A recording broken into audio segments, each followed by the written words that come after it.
He's not a bat, he's a man who fights crime. And we're gonna watch him fight for a minute at a time. With John and Niall and a guest who doesn't rhyme. It's Bat Minute!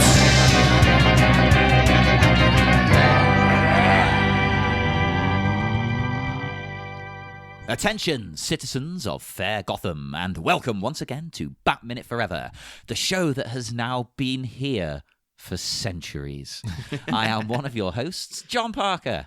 And I am, as usual, falling forever into the pit of Batman Forever. It's I, Niall McGowan. Hello. Hey, still here, John. Still falling. Still ticking. It's been centuries, as I say. But we are joined by our very, very special guests. We have new guests. Yay. Making their debut appearance. We have Adam and Rachel of TMNT Minute. Hello. Did you like the abbreviation? Yes. I did. Yes. Because trying to say Teenage Mutant Ninja Turtles Minute all the time, like we made a mistake when we first started it. Yeah. And we had to commit to that. You could have just called it, I don't know, Cowabunga Minute. Yeah, or something. Yeah. Or TURTLE minute. Like, just have to do the TURTLE minute every single intro. We'll get in our time machine and redo that then. Yeah. A special edition. Just go and edit the whole thing. Yeah. Yeah, it's all good. It's all good. But anyway, this is a new week. And this minute is minute 91. It starts with running from the past and it ends with running from the future. Yeah. This is one of those minutes though where it's like to watch it just as it is, you're like, oh, there's not much happening here. But to the eye that has brains, this is like, it's actually like a genuine piece of like film history, because this is the first time ever in a film they've explained why Batman is into bats. Like, this is the first time they went like, oh yeah, we had 2 whole movies where they never mentioned like, oh, what's the deal with the bats anyway? They were just like, people are like, he's got a quirk, some people. He just likes them. Yeah, they're just cool. Yeah, so someone bought him something with a bat on it when he was 6, and then no one ever let it go. That's his thing. That's what he likes. Yeah. Yeah. When adults think that a kid is really into something and that's all they buy them. Like, oh, you like dinosaurs? I'll just get you stuff with dinosaurs on all the time. All the time. No reprieve. Yeah, when I was a kid, it was cows. Like, I think my mom just decided for me that I liked cows, and then for years, people were like, oh, he likes cows. I'm like, why do you think that? You're the cow kid. Yeah, he's that kid that likes cows. Yeah. It's like getting you like collections of like the Far Side cartoons and everything. It's like, yeah, come on, because there's loads of cows in there. Go right ahead. Yeah, no, totally. I have libraries. No, he's not stuff. kidding. When we were cleaning out our old house where he grew up, there was like a ton of cow things in the closet. Yeah, there was cow everywhere. Yeah. So if there's ever a vigilante in the future who was cow-themed, it's like, well, I think we might have a tip. Yeah, right. We're going to go tip that cow. He's got a box of wooden cows. What's the connection? Yeah. My sister had a thing for pigs. She collected like little ornaments of pigs made of like porcelain and things. Don't know why. Well, and mine was garden gnomes. Huh. That's our friend of me and John, anyway, Marion, she's a real thing for warthogs. Huh. You go into her bedroom and stuff. Like, she got little warthog dolls everywhere. And even in her car, she has a little warthog on top of the dashboard and stuff. That is specific. Yeah. Adam, no one in your family has caught on to the fact that I like foxes yet. No one's gotten me fox I don't things. think you've really put it out there yet. I feel like I have. I feel like that's You've my got to thing. spread the word. Yeah. Like Adam going into like the parents going like, well, she's into foxes, right? And like, oh, how do you know? Like, well, look who she hooked up with. I mean, come on. Yeah, I always my expect like a little fox figurine, and I never get one. Well, my sister-in-law keeps bees. Like, she produces her own honey and stuff, so everyone just gets her bee stuff now. It's all bees. Yeah. Oh, we should have invited her on for our B Minute Oh, yeah. episode that we did of B Movie. By the way, I got a bone to pick with you guys about that. You got me. You 100% got me. And What are you talking about? That's our other show. I'm still embarrassed. I think you weren't the only one though. Someone else was going like, "Why is this in the feed? Why is it here?" And stuff. And we're like, I actually got excited because like I could talk for a long time about B Movie. Like I have material on B Movie. He does. when we were finished, we were like, you know what? Maybe we should just do this film. Because within that episode, we were encroaching so much into the next minute. It's like we could keep going. Like, Yeah. I think we've got enough stuff. I don't think anyone's gonna fight you on that. Like, I think you own that now. That's your Niall, movie. it's our next project. We were going to move on to other Batman films, but maybe not. Now.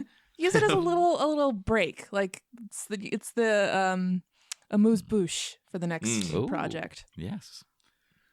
But But how did we get onto this? I had a question, Niall. That was it. I had a question about, you said this is the first time we see in a movie a hint towards the origins of Batman as a character and whatnot. Yeah. Something.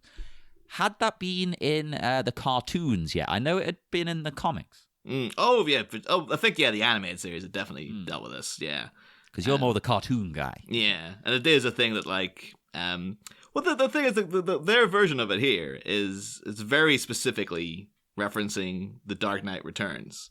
Because I think, like, way back in, like, when originally in the comics, Batman's whole thing of, like, why Bruce Wayne became Batman was he was sitting literally in his wingback chair in his smoking jacket going, like, criminals are a superstitious, cowardly lot. I need to be something dark, terrible. And a bat flew in the window. And he's like, a bat! That's it! An omen, if I've ever saw one! And then that became like, oh, he's into bats now.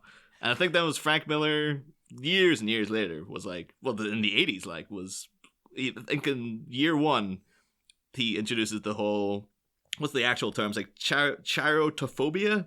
The actual fear of bats that Bruce Wayne's supposed to have. Like, there's a flashback to when he sees actually quite similar to the visual of the bat flying towards him. Like a bat crashing through his window and stuff. And he's like, oh, so that worked into year one. And then Dark Knight Returns specifically he fell through a hole into what will become, well, in this movie, it's a closed-off section of the Batcave, but into the Batcave, sees a big demonic-looking bat, and that's what inspired him and whatnot. But you get I think like way back in like 1959, I think it was, like Detective Comics 205. They had the origins of the Batcave where Bruce Wayne was already Batman, but they have him fall through a hole in a barn, and then he discovers the cave. And then he's like, oh, a cave, an omen, if I ever saw one. And it's just like, this guy with the omens, Jesus Christ. Like, walking home, he saw like a bird like pooing on a car. He's like, a car, an omen, if I ever saw one, the Batmobile. It makes me think of that one clip from The Simpsons where Bart's trying to come up with a superhero and he keeps seeing things around the house. There's like a bat. He's like, oh, Batman. Oh, that's already been done. And then he sees a Green Lantern. Like, I forget was that the Pie Man episode? You're more. I don't know. He's trying to come up with a superhero and he keeps seeing things around the room that already exist. Yeah.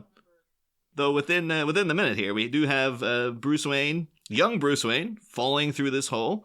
I believe. Well, the thing is, with this hole here, it's hard to tell what the hell it's supposed to be because it's like it's just a random hole. I know like I believe in Batman Begins, it's a well. I know certain things, it's like they'll specify it's an old well on the main on the Wayne garden or whatever. Yeah, this is just. I figured it was just a sinkhole. crack. This guy seems very specific. Like, that's a hell of a hole. Like it's one of those things that doesn't naturally occur. Where is this located? Is this just like under Gotham? There's just a bat hole, like under the city. And why has no one ever found it? Yeah. Why does this one kid find this giant bat hole?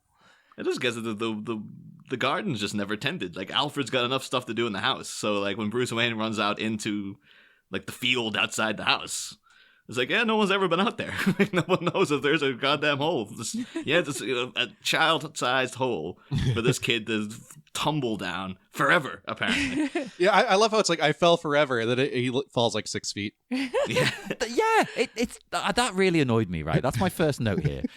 He says, I fell forever. It's like the smallest fall ever. See, you barely even hurt your leg. I like that, though, because I think he's talking metaphorically. Like, okay. I fell, because what do you call the movie? Batman Forever. He's saying, I fell. This is the thing that turns him into Batman. I fell forever. I fell Batman forever.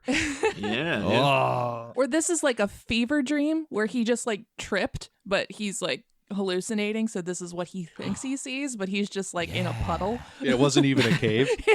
Well, that's what I'd imagine. Like because this movie's so stylized. like literally presenting like this giant monarch. Well, I think it's referred to as the monarch bat. And then when they made the model, Rick Baker made this giant bat model, which you see.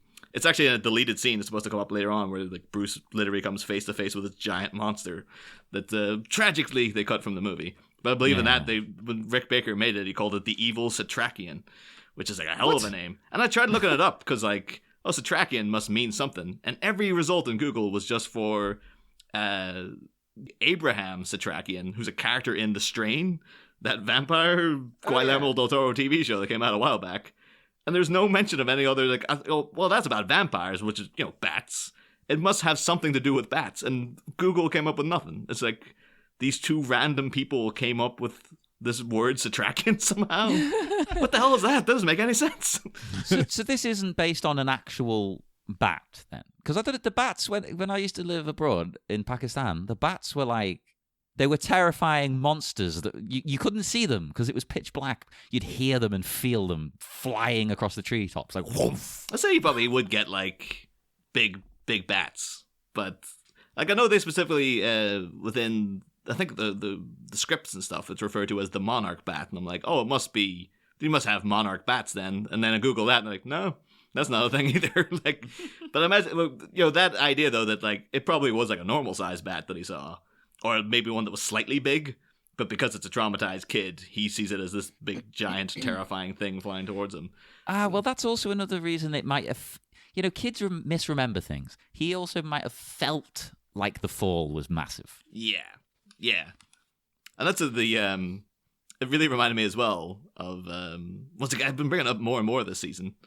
But like... one thing, the idea of falling forever is like, oh yeah, Bill and Ted's Bogus Journey when they get sent to hell. They're just literally falling for just ages and ages. And then there's an entire episode of Gravity Falls where like, the whole show is set on this, it's like a shyster basically who's got like a local con man who's got one of those like, see the local oddities, like the beaver horse and all this kind of crap. The Escowax. Yeah. And he's like, oh, there are a lot of bottomless pits, but none as bottomless as the bottomless pit, which, as you can see, is bottomless. And then all the characters fall down the bottomless pit, and the entire episode is just them, like, hovering in the air, just like, well, I guess we're going to be here for a while, and just telling stories while they wait till they get to the bottom and stuff. So I just did a Google search. The largest bat is the giant golden crowned flying fox, which is about 1.4 kilograms or 3.1 pounds. That's like a chihuahua, basically. Oh. And because has the longest... Go ahead, sorry. I was just going to say, Rachel, because you said off air that you have a thing for foxes. So you think now this is going to be your new thing of like, oh, that fox bat is what I'm all about now. Yeah, it has the longest documented forearm length of any bat species at 215 millimeters or 8.5 inches. So that is a big boy. That is a pretty big bat. Beast. Yeah, the bats we have around here, they're like sparrow sized. Yeah, they're teeny. And they're kind of cute. The ones you get in They're England really are pretty tiny, to be honest, as well, yeah. Yeah. Well, that's the thing, though. In talking about like how much of this is just like from Bruce's perception of what was going on, and how much of it is supposed to be realistic, and all this kind of stuff. The novelization, the opening chapter, is this. It's like a flashback to Bruce Wayne falling in the hole, and it's actually quite a long chapter considering like the climax of the book. Because the guy's just like he's not interested. He's interested in all the character stuff. He's not interested in the action. So like from the invasion of Wayne Manor onwards is about 20 pages until the end of the book. So it's like, all right, we're trying through the end of this damn thing. But the first opening chapter is about like 10 pages of itself of just Bruce Wayne falling into this hole and all this kind of stuff. And he has a whole thing, where when he's in there, it takes a supernatural tone because he's going over like all the trauma of his memories. He actually specifically mentions that he's having flashes of tell me, kid, you ever dance with the devil in the pale moonlight, and all that's mentioned. And as he's in there, he starts to hear a voice that's talking to him about like just the future and all this kind of stuff. And it gets a little silly because it's kind of saying like, over there you could put the boat, and over there you could put the stairs. And it's like, no. But then there's other cool bits where it's like the kid starts screaming like, let me out, and he hears the voice saying, let me in, and all this kind of stuff. And eventually then he does see this giant bat flying towards him, and there's all these other bats flying around as well. And I really like, because this is the end of the opening chapter of the the novelization of Batman Forever. I was kind of like, oh, this book's going to turn out to be pretty good. Because it says, bats flew through the light from above, their shadows cavorting against the walls like some sort of flapping signal to the future. Hundreds, thousands of screeching voices came together in unison, and with the cries of the leathery creatures providing an ungodly orchestral tone, the young man danced with the devil in the pale moonlight. And just, dot, dot, dot. And it's like, oh, that's how you start a Batman book. Yeah. Hell yeah. So, that was, that's the weird thing, though, because this is all, I do like this as a scene of, Bruce coming in and his repressed memory to Chase Meridian in the finished cut is, I saw a big bat, and that's what I've been repressing this whole time. And the thing is, it comes across to me like, oh, it's actually a pretty good scene, but it is a complete compromise about what was supposed to happen here.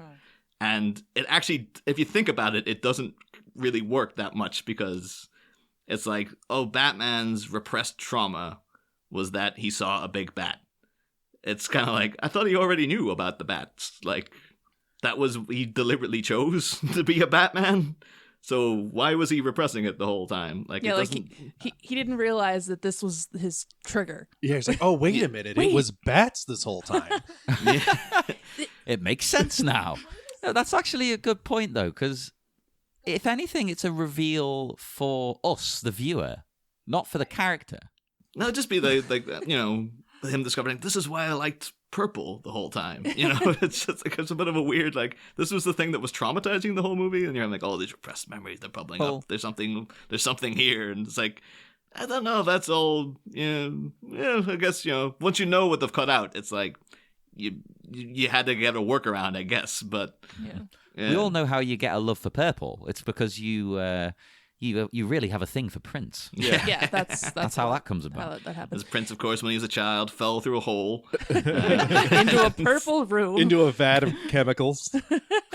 Yeah. The way this bat is filmed, though, it doesn't really look like an actual bat. I always thought it was a guy in a costume, just like standing in front of a light. Just going eek, eek. Rah, rah. Yeah, I have some thoughts about Jim Carrey in this movie. Yeah. Like, oh, I mean, you guys are only here for the 1 minute, so if you have Jim Carrey, you have thoughts about anything in this movie, by all means, come out. I feel like Jim Carrey was doing his Joker audition for this movie, and I kind of want to live in a world where Jim Carrey played the Joker. yeah, like he's the Joker in a Riddler costume. I Yeah, guess. yeah. But he's also they're kind of dialing in the Joker the Riddler from the 60s show, who was very manic and over the top. He just overdoes every scene. Like, I think that's pretty indicative of Jim Carrey. I think I've heard a lot of people say that he's a huge overactor. I mean, he was in the 90s. Yeah. I mean, he's gotten a lot better since. But Yeah. I mean, that was kind of his shtick. Yeah. Well, I would genuinely love to see, and I don't think they'd ever do it, because they'll be like, it would confuse people probably. But like, we see modern day Jim Carrey in something like Kidding, that he's doing, like the TV show he's on, where he is very, very muted, and like, on that he's kind of creepy. He's so restrained and stuff in what he's doing. I would love to see them do like Dark Knight Returns and the Joker be played by Jim Carrey now, like old 60-year-old Jim Carrey, because I would totally imagine him like, sitting stoic and then hearing the news and then doing Batman, darling, and having the big smile come on his face and stuff, and like he'd be great at that, do that creepy muted Jim Carrey thing, but it's as the Joker, where you're just waiting for him to erupt somehow. Yeah, it's a world where he's been on meds for like 20 years, and then he decides to stop taking them, and that's how he becomes the Joker. Oh, wow. You could try to theoretically, you could redo it like Tim Burton does Dark Knight Returns, but because the Joker died in his 89 movie, they have to replace the Joker with the Riddler, so they get Jim Carrey back. And it's Michael Keaton versus Jim Carrey, but it's Jim Carrey doing the Joker part from that book, but he's the Riddler, and you could try to work that, I guess, but I don't think they ever would. I think they'd be like, we are really muddying the waters here. Yeah. But I like how this minute ends with Dr. Meridian just being a bad psychologist. Like, what are you trying to tell me? It's like, what do you think he's trying to tell you?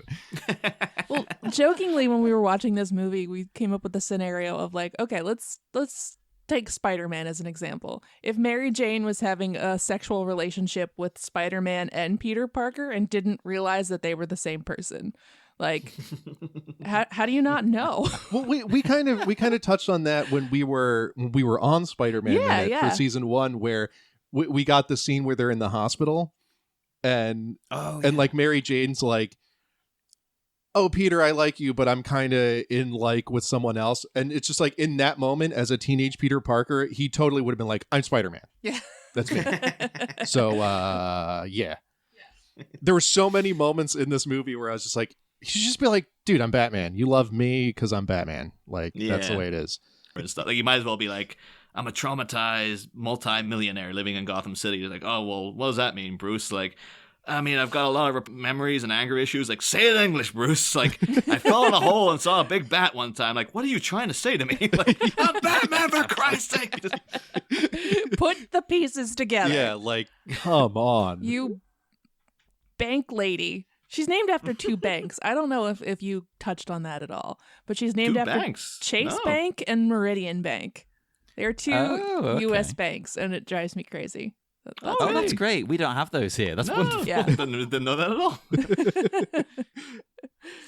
There were probably 2 financial backers on this film. I guess. We Oh, probably they could have. have. What was something at the beginning of the movie, though? Two-Face is actually robbing 2 banks. And they get Dr. Chase Meridian, and it's like, one of them's a Chase Bank and one of them's a Meridian Bank. We needed the world's leading expert, Dr. Chase Meridian. But her It wouldn't really work over here. I don't know. How could you? What 2 banks?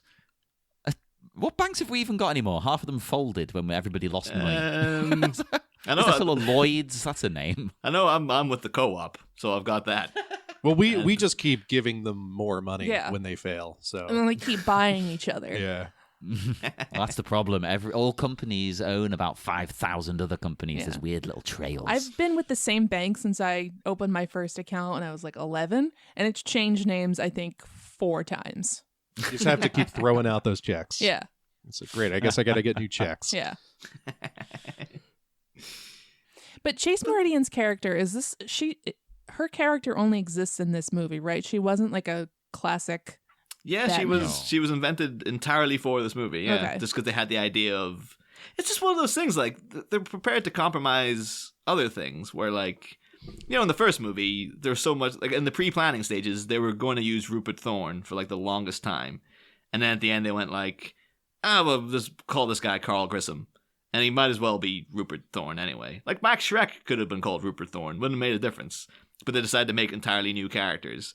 And this almost could be the same thing. Like, you could have had, like, Dr. Silver St. Cloud or something. And it's like, well, there's a comic book character. She's a psychologist now. But they're like, no, we're going to invent a new one wholesale. It's like, why? Just like, there's like 70 years of characters there. They One do of that in them's the bound to be X-Men. a psychiatrist. They do that in the X-Men movies all the time, too. It's like, oh, we'll just invent a bunch of mutants. It's like, you mean there isn't already, like, thousands of mutants for you to choose from? You have to, like, invent a few? Yeah. Yeah. Exactly. That's stupid. Because if they want a certain power to fit the story they're writing, I can guarantee there is a character from X-Men with that power. Right. Yeah. Well, that was the thing too. It wasn't even like General Zod. Wasn't he? He wasn't a comic book character before the Superman movies. I think they got like, who's fights Superman? Lex Luthor. Oh Christ, we better come up with a guy, I guess. That's what kind We of need more than happened. one.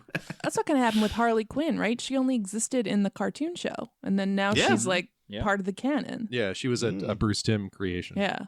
Which his first sketch for what she would look like is the worst thing I've ever seen. Oh boy.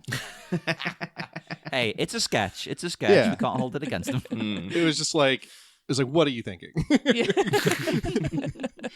Thank God they didn't just settle for that, because So, what are your opinions on Chase? I know this isn't to do with the minute, but you're only here for one. Well, Like, do you she like is in the minute, character- at least at the end. So it's like, hey, Yeah, but not properly. But she's in a little. well, I mean, So, do you Batman like her? Batman needs a female love interest that he can admit that he's Batman to. Yeah. Yeah.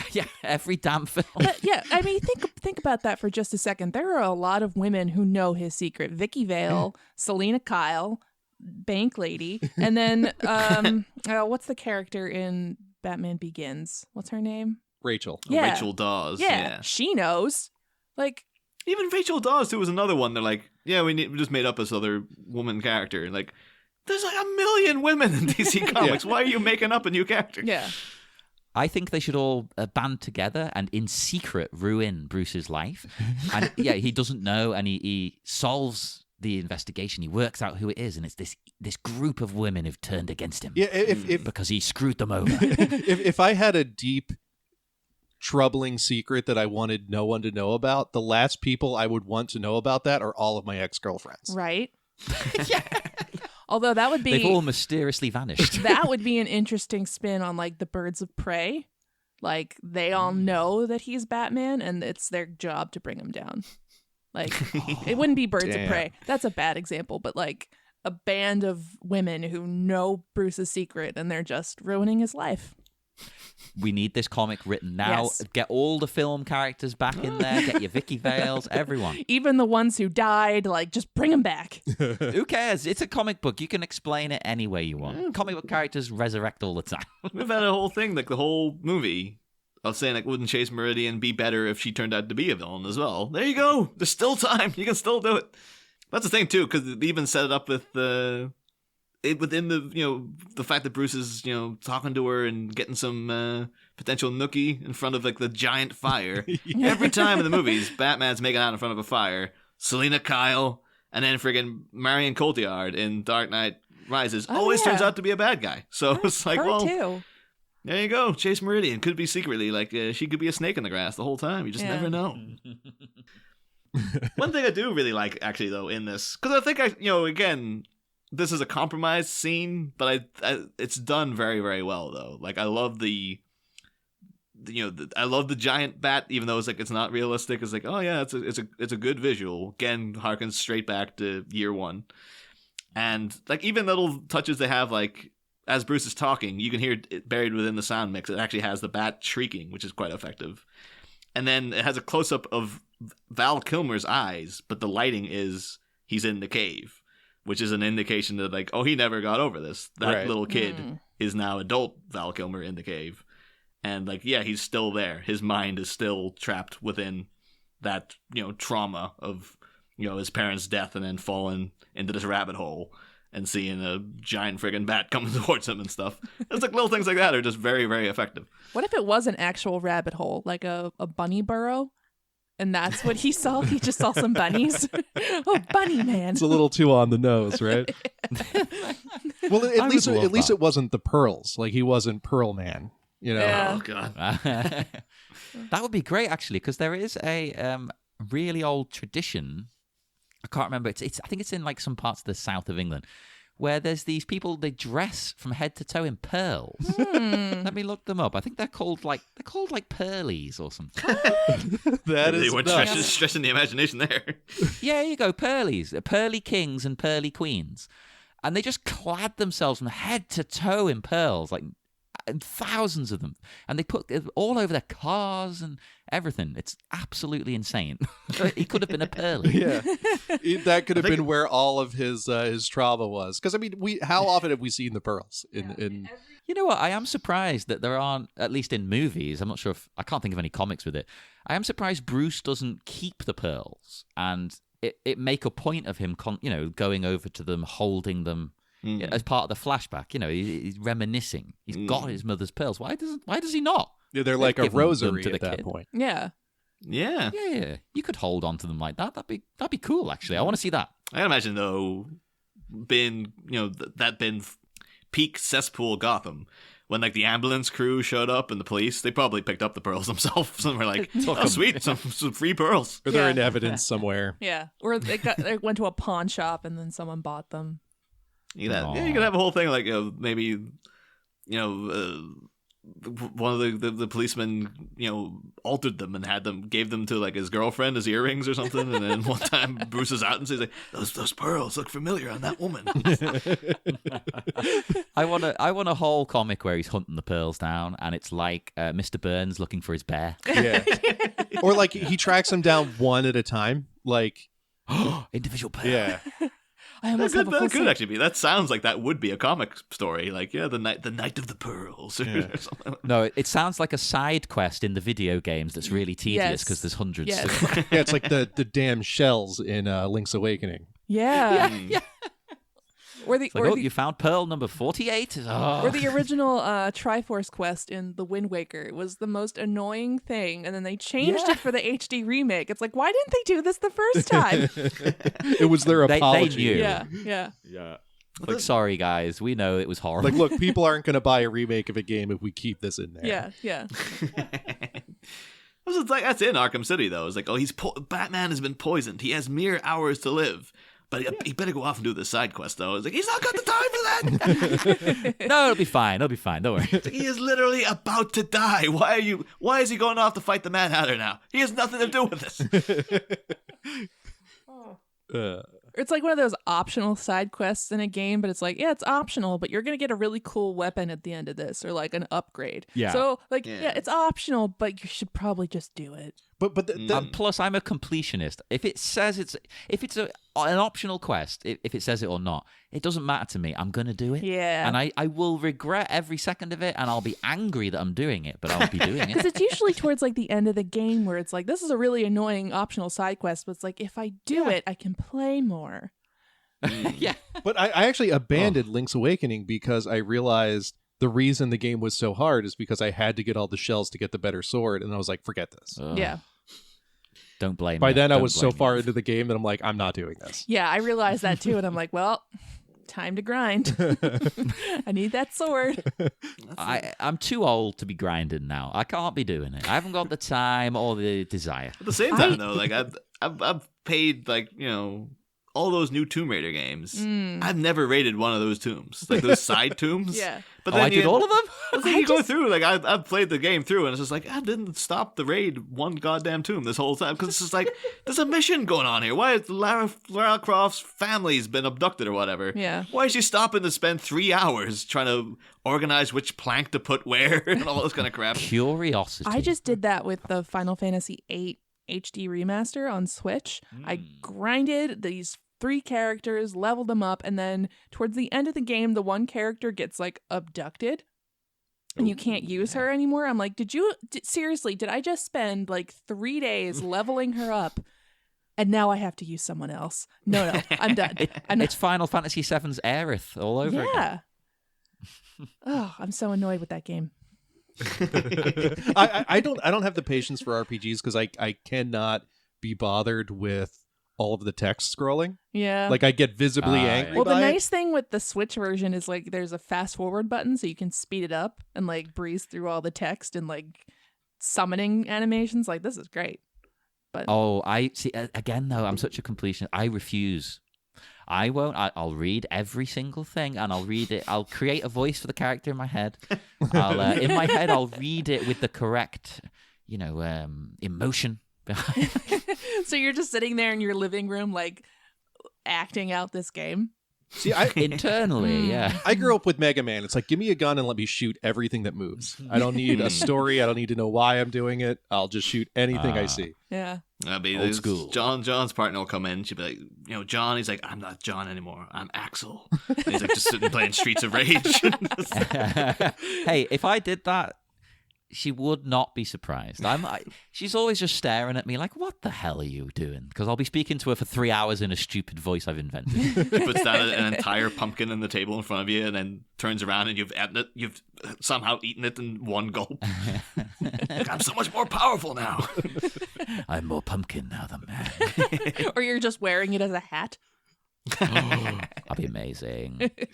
We got way away from this, man. We really did. Yeah. Well, that's the thing, though, because we're kind of at the loads of like lore behind the minute. Because like, oh yeah, first time the bat's ever been seen on screen. They've alluded to like exactly why is this guy into bats and stuff.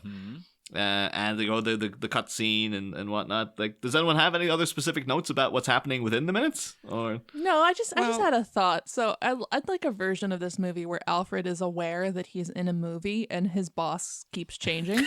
Like, you used to look like Michael Keaton and now you look like Val Kilmer. I hope you don't look like George Clooney. That'd be Or great. maybe he's like addicted to plastic surgery. Hey, he's rich. Yeah, he just keeps changing his face He because just- people figure out who he is. Literally has a new face. Like that'd be a great just like cutaway to like a tabloid on a newsstand. Like Bruce Wayne at it again with the plastic surgery. Or nobody knows, right? They find out who he is, so he has to change his identity to another Wayne. He's like, "Oh, I'm the cousin, Davy Wayne." I'm Alec Wayne. Yeah. I've just took over the old mansion on the hill. He's just a different Baldwin in every movie. He's all of the Baldwins. That'd be great. Like, Battle of the Baldwins. Oh. But yeah, actually, though, while you guys are here, you have the floor now. Like, do you have any memories specifically of Batman Forever? I remember the summer this came out. It was like the biggest thing. Like, you had to see it. It was that big summer blockbuster. I remember the soundtrack so well because that Seal video was on MTV like every day. Yeah, like And on that the half song- hour every hour. That song is I don't even think is in this movie. Yeah, when we went back and rewatched it, my memory of that video and this movie kind of blend. So the whole time I'm like, we haven't heard even like a hit of that Seal song yet. And then it's not even the song that plays in the end credits. No, like, it's that U2 song, which has one of the coolest videos. It technically is. They play a bit of Seal at the end of the end credits. After you They play most of U2, and then they give Seal like 20 seconds, maybe. that's nuts. There's loads of times you could have played the song, at least an instrumental version. There's lots of scenes it would have fit in. Even just this the film. da da da da da, like that. Yeah. Like I had this weird like Mandela effect memory of that being like the song from Titanic where they just play like themes from it throughout. Yeah, the music that song has it's featured throughout the movie. I was just going to bring that up. Yeah. Like that's the orchestral theme and then they turn it into a pop song. But yeah, that Seal song is just Maybe it actually was a thing, like because they saw it in another Val Kilmer movie. Because it drives me nuts in Top Gun that the riff of "Take My Breath Away" is every 10 seconds. yeah, Like, yeah. as soon as Kelly McGinnis shows up, it's just down, down, down, down, down. And she nipped off to the toilet. She came back down, down, down. Every time she's on screen, it's infuriating. Maybe Yeah. that was in Val Kilmer's contract. He's like, look, I don't want any riffs from a pop song in this movie. Yeah. But originally I had planned like every time Chase Meridian walked into a room was this da da da da da. Well, I think Adam, your memory comes from the fact that we probably have seen that video more times than we've seen the movie. Yeah, it's the video that did that to me. But I think my other memory as a child seeing this movie, and kind of more so Batman and Robin, it's like one of the first times that my suspension of disbelief was broken in a movie. Yeah. Like the whole thing with the bank robbery and the vault like swinging back into that little hole, and like I just remember as a kid going like, that wouldn't be remotely possible. and what this is kind of more of a next season thing, but what really snapped my suspension of disbelief for the first time in a film was in Batman and Robin when they click their heels together and ice skates pop out of their boots. Oh yeah. Yeah. It was. I both love and hate that. At the same It's time. like, why would he have that? Well, you never know when you're going to need to skate. And then you're just like distracted by it for the rest of the movie. Like I remember that as a kid, like profoundly being like by the gadgets. The other thing too, like the gadget that he has that allows the car to drive up the wall. It's like, okay, then what? You know, like. Yeah. Just like it's the first just stuck time on the roof, just like Alfred. What is this? Alfred, it happened again. But it was. I just remember it being the first time as a kid asking those questions in a movie and like being distracted by it. Also, weirdly enough, throughout the season, I think the bank vault raised a few eyebrows mostly because the shot of the thing going through the wall makes it look like that wall's made out of like cardboard or something. Yeah. So there's no goddamn way that wall's gonna hold that 5-ton vaults and stuff. Yeah, I feel like this movie is more based in reality than Batman and Robin is. Like with Batman and Robin, they just went, okay, any idea you have, we'll do it. we'll film it. Well, whatever. It'll be fine. I think my theory for Batman Robin is that because they cut out all the in-depth like psychological stuff with Bruce Wayne in this movie, and they're like, all right, so we'll take it out and see what happens. And then this film was such a success when it was veering lighter. They're like, oh, so we don't need any of that. So we can just make the stupidest piece of crap in the world, and they'll lap it up to just go shoot anything. But in the same vein with that Seal song not really being in this movie, in Batman and Robin there was that Jewel song, which was, again, I remember seeing the video like a bajillion times, but I don't think that song's in the movie. I think it's like in the end credits. End credits, I think. Well, I think that's our trouble for next season. Is like we'll have to end the probably won't be the end of Batman, but like the fact that we'll have to go out over the end credits that are playing Smashing Pumpkins, fair enough, Yeah. and then one of my R. Kelly. favorites. And it's like, oh god, Oh, no. what an unpleasant note to end on. Yeah, the Smashing Pumpkins were on that soundtrack. Yeah. Yeah, and it's a great song, Yeah. a great video. Billy Corgan looks amazing. I think it's a great song, and then they released. Well, they had the other version of it, then the slow down version, Which was they in- used to promote Watchmen. Yeah. And it was like, oh, this is way better. Yeah. But like the Watchmen trailer makes that movie look cooler than it actually is. I was angry at how disappointed I was. I think I'm the only person who's been on the show who likes it, other than the people from the podcast who cover it.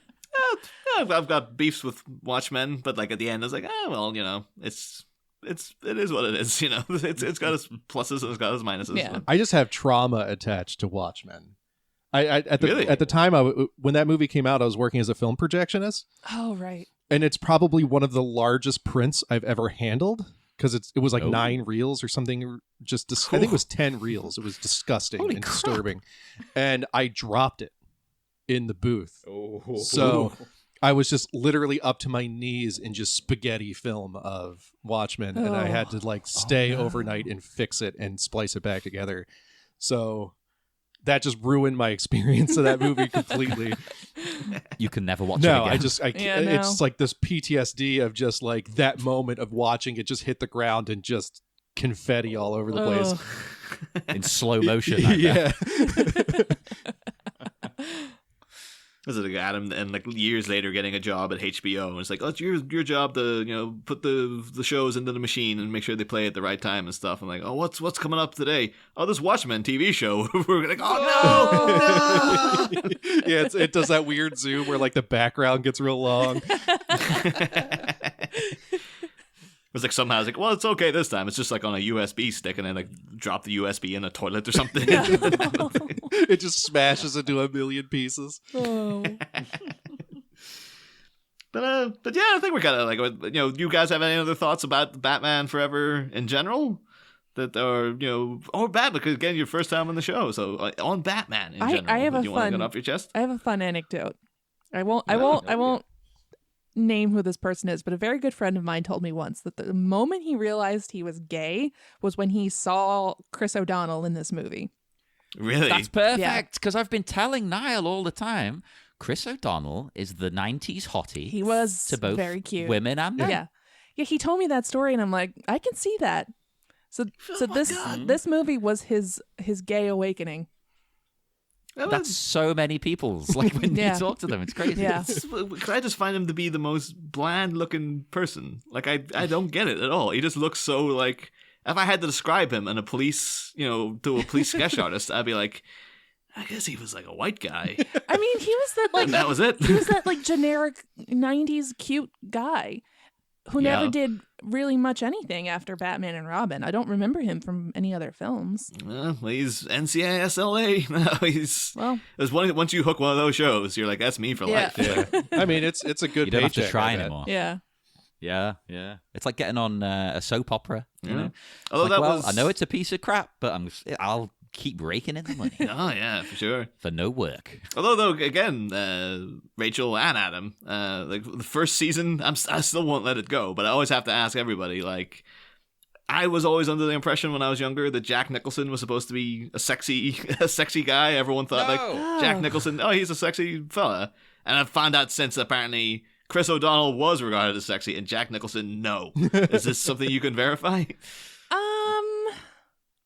I mean, I think Jack Nicholson had an appeal to him, like 70s Jack Nicholson. I can kind of see that, like that motorcycle, like bad boy, but 90s Jack. Yeah, no, I don't see it. See, that was always my thing. I was always trying to emphasize, like, I'm talking like One Flew Over the Cuckoo's Nest, Jack Nicholson. Like, and even then, people were like, no, there's none of them at all. Not to me personally, but I could see someone finding him attractive if they're into that kind of thing. I don't know. Yeah. I should have been doing a comparison with Christian Slater, because Christian Slater is just like the 90s Jack Nicholson. It's like, do people like him? Because I imagine he was supposed to be sexy. He was supposed to be hot to trot back in the day. Yeah, Christian Slater was cute. Yeah. I definitely had a thing for Christian Slater. What, in like Heathers or something? Oh, yeah. Yeah, I could see Or that. Prince of Thieves. Yes. You almost said Men in Yes. Tights. I almost said Men in. I almost said Men in Thieves, and I'm like, that's not it. Yeah. That's the porn version, Men and Thieves. Men and Thieves. There you go. But yeah, I mean, I'm ready to wrap up. Unless there's anyone else any parting thoughts? I have a question. Oh. Are we doing a riddle this week, Niall, with it being split between guests? I don't think I think with weeks split between guests in the past, we haven't. We haven't, yes. So- So I thought I'd best double check. Yeah. So no riddle this week. Our guests get to live. Or should I just toss the coin to decide if they're dying anyway? Yeah, we'll toss the coin. Heads or tails for your survival? Okay. You pick. I'll let you pick. Heads. Heads, okay. A lot of people go with heads. That seems to be very Actually, popular. yeah. Let's Who see. knows in editing? Like every week's like there's been a lot of people going for heads over and over again. Yeah. It's going to backfire eventually. Let's see. Tails. Oh, no. Oh my God! Take them Oh, away. thank God. Because just the thought of surviving another week just. Oh, yeah. Especially in the current climate, most people currently want to be shuffled off this mortal coil because they're Yeah. all locked away. Yeah. Well, just a side note, and you don't need to include this if it doesn't make sense, but I was out driving the other day, and I put on this local radio station because I'm like, yeah, they usually play like bad 80s and 90s pop, which is my jam. They were playing Christmas music.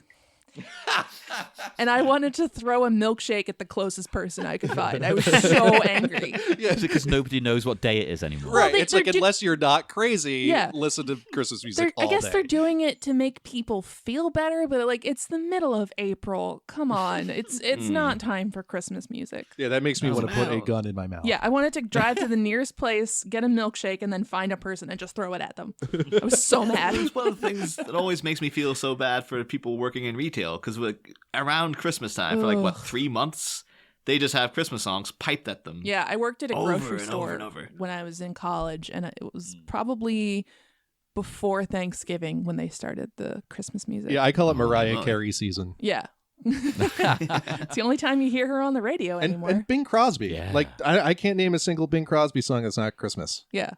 Same. Even I may have heard them, but I don't remember them. Yeah. And then every time I hear Bing Crosby, I think he beat his kids. That's the memory I have of Bing Crosby. He And then hit his kids. every Christmas, Rachel has to suffer through my Bing Crosby impression. Right. I'm not going to defend it because, of course, it's terrible, but he's from an era where that was considered perfectly normal. Yeah. That was what you did. Yeah, which you is hit awful. your kids. Yeah. To get out of line, you hit them with the back of your hand. It's just what If you you did. didn't, you were weird. Yeah. Oh, he doesn't hit his children. He's weird.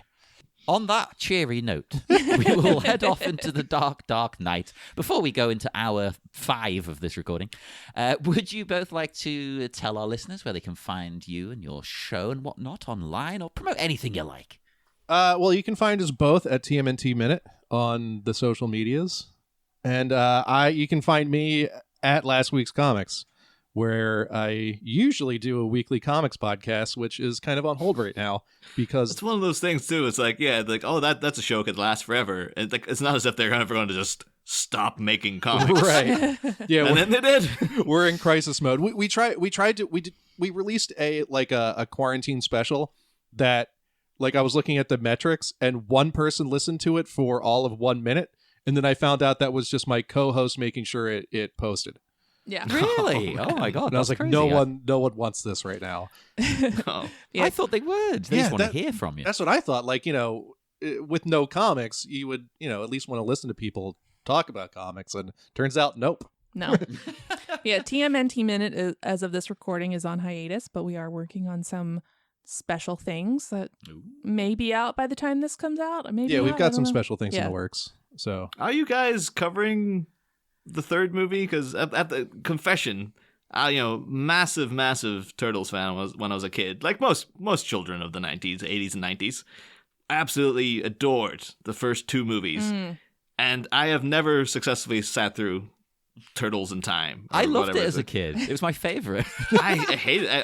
I think it was one of those ones with Batman and Robin. It was when I realized movies could be bad. Yeah. I think I remember trying to watch it and just been like, no, I'm just walking away. I was been like 10 or so, and just been like, this movie. I cannot sanction the buffoonery of these turtles. well, John, we'll have to keep you in mind because we're probably going to be hard to find guests for that show. Yeah. Hey, I haven't seen it since probably the age of 8. But I would be very excited to watch it again because I've seen the first two plenty of times over the years. But that third one, I want to revisit it. Loved it as a kid. Loved all the time travel, the Japanese thing. I bet I would hate it now, but love my kind of fondness of my childhood connection to it. I really have no memory of the third one. I know I've seen it, but it also kind of blurs together with is it Karate Kid 3? Where it's like really into the Japanese No, stuff. that's 2. Karate Kid That's 2. 2. Okay. Yeah. Yeah, those two movies for some reason blend together. I feel like for they me. were shot on the same set. Yeah. You know? It's like we need a Japan set. We'll use the one from Karate Kid 2. Yeah. but yeah, we are going to be begrudgingly covering season 3 of You Turtles. just make it fun and light and just talk nonsense like we do here. Yeah. You just have to. Like that's why I'm psyching myself up for next season because it's like okay. We just have to have fun with it, Yeah. I guess. And I mean, like at Turtles Minute, we're kind of famous for our longer episodes, and I'm sorry we did this to you guys. Hey, we are. Don't worry. Don't worry. Oh no, that's part of the Bat Minute brand. It's just like, It's just going way over. Yeah. Well, anyway, yes, we will depart and come and speak to us on Facebook at the Bat Minute Listeners Cave, Twitter at Bat Minute, and come and subscribe to our Patreon. You'll get loads of wonderful episodes, which, we're still going through the long Halloween, as I keep mentioning, and it's great. I love it. I'm excited because I've never read it before. And we will see you all on Wednesday for more Bat Minute Forever. next time, the flippin' penny drops. Repressed revelations regarding Bruce Wayne result in lips locking over an open flame. But as a doctor finally deduces an identity due to this fireside treat, will a trick at the door knock a dutiful domestic off his feet? Find out Wednesday, dudes. Same bossa nova, different Chevy Nova. Cowabunga! Ba-da-da, ba-da-da-da-da-da-da.